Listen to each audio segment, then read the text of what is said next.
Today we have 3 5-minute thrift flips. Welcome to Up All Night DIY. I'm Marika. Thanks for joining me. I'll be hanging out with these lovely ladies today for the Last Thing Thrifted Collaboration. Marika of Marika Creations, Shelly of Repurposed My Way, Dawn of Shabby Meets Bling, Jody of Jody at Southern Seasons, Annie of Crafting with Indiana Jones, and Zana of OK at Home DIY. You'll find links to their channels in the description box below. I have quick and simple projects today, so let's get into it. My husband and I were at Goodwill a couple weeks ago, and while it was slim pickings, it always is, I did manage to pick up a couple of items. So the first of those is this wooden rolling pin. I grabbed this because it was in pretty good shape, and I thought it would be cute for decor use. It was only $3.99. It's got a lot of weight to it. The only thing that I'm going to do with this is just paint the handles.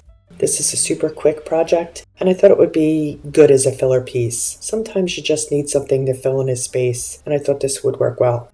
I wanted to add some grain stripes to the handles, so I'm adding some tape to block off that space.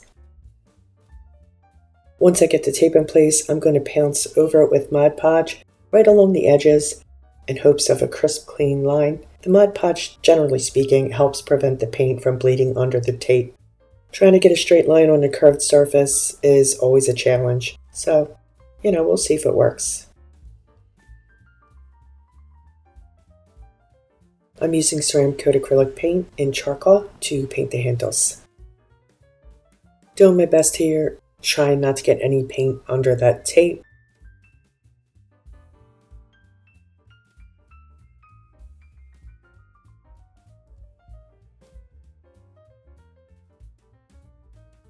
Okay, now that my paint is dry, we're going to remove the tape.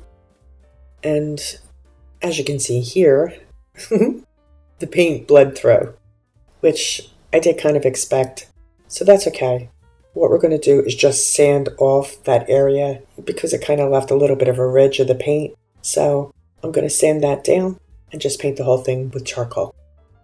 I will admit that I was a little bummed that the stripes didn't turn out, but no big deal. I did 2 solid coats on both handles, and yeah, that's pretty much it.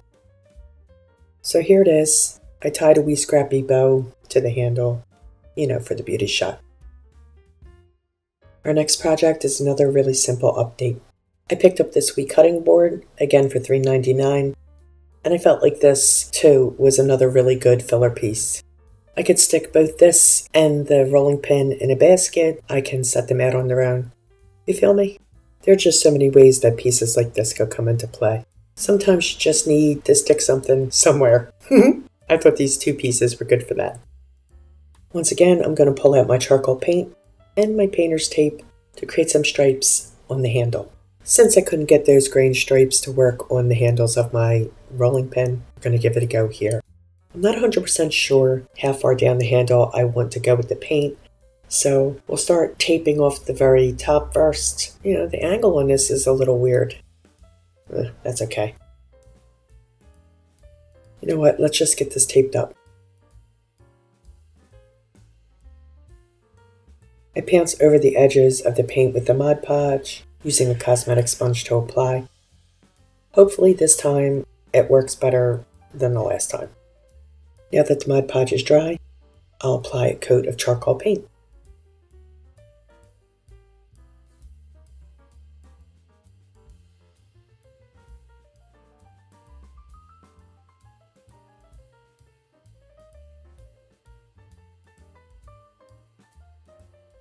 I'll let this application dry completely before I go over it for a second time.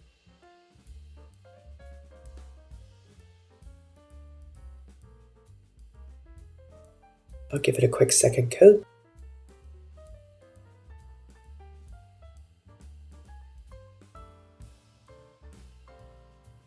Let's remove the tape and see what we have. Looks like there's a little bleeding there. Just going to clean that up with a paintbrush.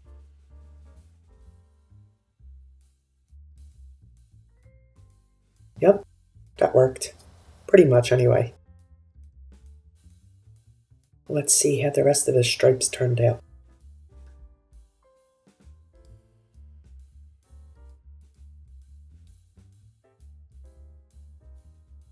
That looks pretty good too. I think we need to come down a little further with the paint, so I'm going to add more tape and we'll go through the process again.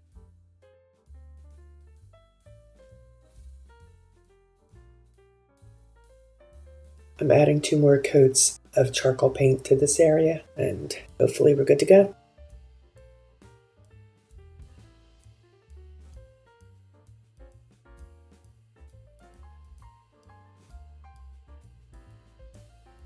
Let's reveal that line. Looks pretty good.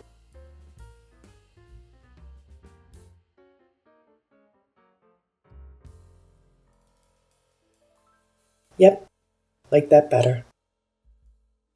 I wanted to add some text too, so I cut out some vinyl to say cheese in the type key font. I'm going to apply it right down the left side of the board. I really like this kind of look. I think it's both vintage yet modern. You feel me? This vinyl is removable, so if I decide to take it off, I can do that. Also, at some point in the future, I'm probably going to do something on the opposite side, maybe a little more vintage. We'll see. I did add some black and tan twine to the handle so that I can hang it, should I want to.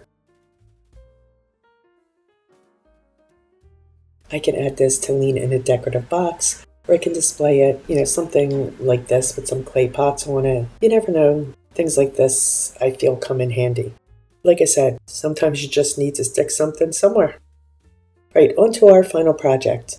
I picked up this wood box for $4.99 at Goodwill. Yeah, like I said, it was really slim pickings, as it always is around here.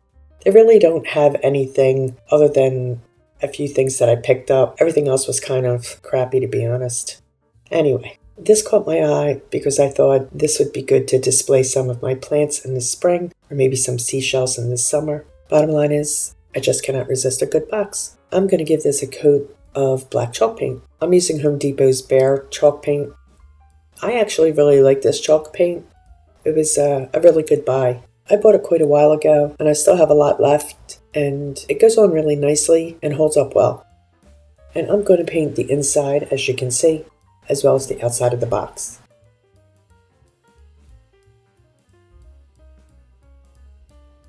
This is going to have a rustic finish, so I'm not going to be too prissy about the paint and how it goes on. You know what I'm saying? If some of that wood shows through, awesome.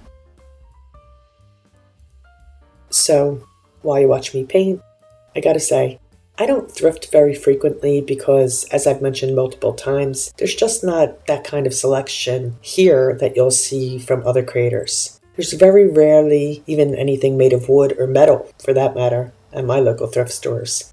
They seem to be predominantly clothing and, some glassware. Also, the price is much higher here than what I see other creators paying for their thrifted items. I would find better deals probably at Ross, to be honest. What's it like where you guys are? Do you have good, flea markets, sidewalk sales, garage sales, thrift stores, Goodwills? I mean, I can't believe the price at my Goodwill. Some of this stuff is just retail price. I guess maybe that's because I live in this city. Maybe if you're out in the burbs, might be a wee bit cheaper. I don't know. I want to make sure that I get in between all the slats with the black paint. Make sure that that's well coated. This is just our base coat, as I mentioned. I will be going over top of this with another color, but I'm going to leave the spaces in between the slats black because I like the way that looks, and that's how I roll. I wanted to do some graphics on this, so I designed some text to fit on the inside of the box. I cut this out of vinyl using my Silhouette Cameo. The top slat will say Emporium, and the bottom slat will say Canvas and Rope. So in the neighborhood where I live, back in the day, there used to be a big canvas and rope manufacturer, so I'm kind of sticking with the neighborhood theme here. I live along the river, and we just kind of have a little bit of that nautical vibe, kind of, like an urban industrial nautical. Anywho, this was a bit difficult to fit my scraper in there, to get those letters applied, but I managed. I'll add the number 5 on the sides, and I'm going to do this sideways. And here's why. I want to be able to flip this box upside down and use it as a riser as well as a decorative box. And I didn't want the numbers to be upside down when I used it as a riser. You know what I'm saying? So I thought this was the best way to go.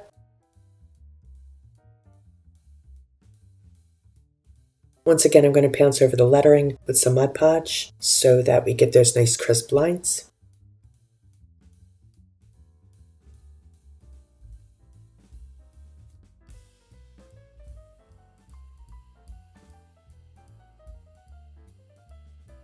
My top coat is going to be Say Shadow by FolkArt. This is also a chalk paint. I'm going to use cosmetic sponge to pounce over the lettering first. I'm doing this because I don't want that vinyl to lift up, and I have a feeling it might if I were to, brush over it. So, we'll see.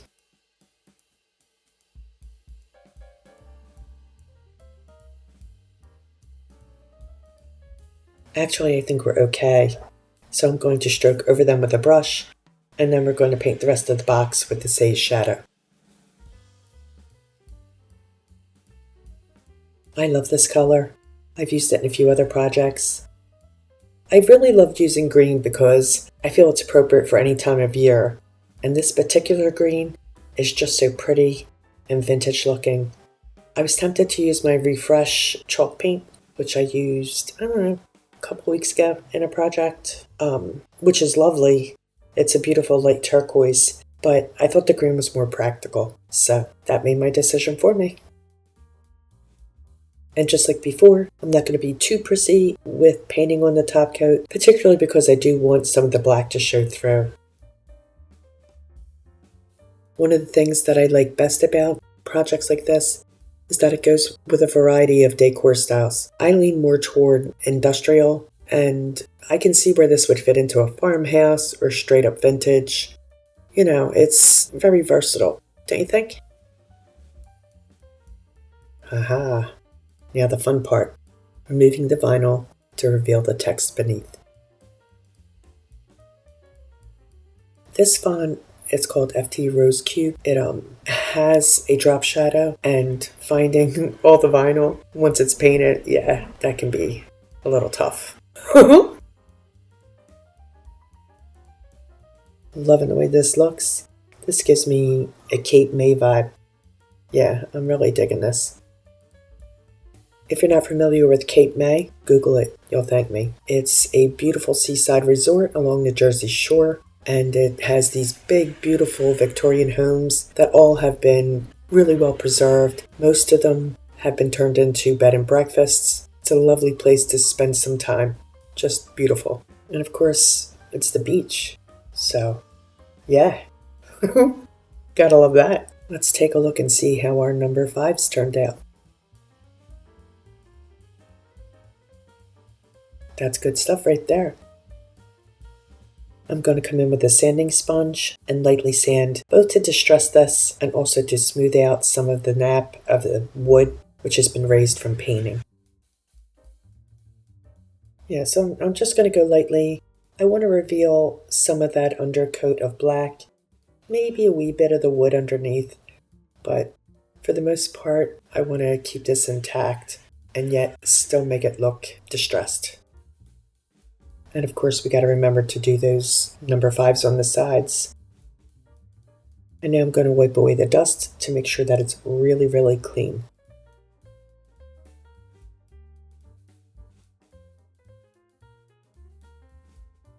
To add to that antique nostalgia look, I'm going to add a coat of Jo Sonja Fruitwood Stain. This is one of their gel stains. I really like this color. It's a subtle sepia tone, and I love the way the gel glides on. I can pull it in areas where I want it to be a little darker, like here in the corners, and go lighter everywhere else.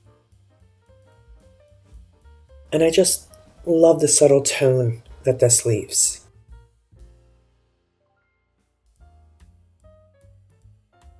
I'll wipe it back with a soft cloth.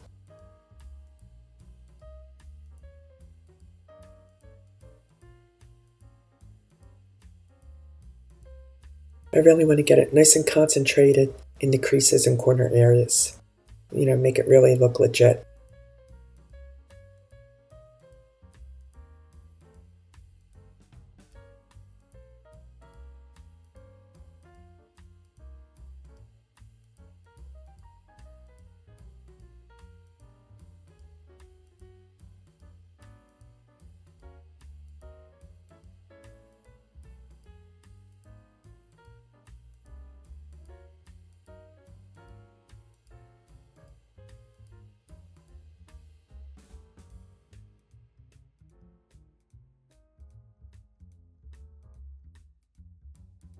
I'm going to let this stain dry completely, and then I'm going to give it a coat of clear matte sealer spray.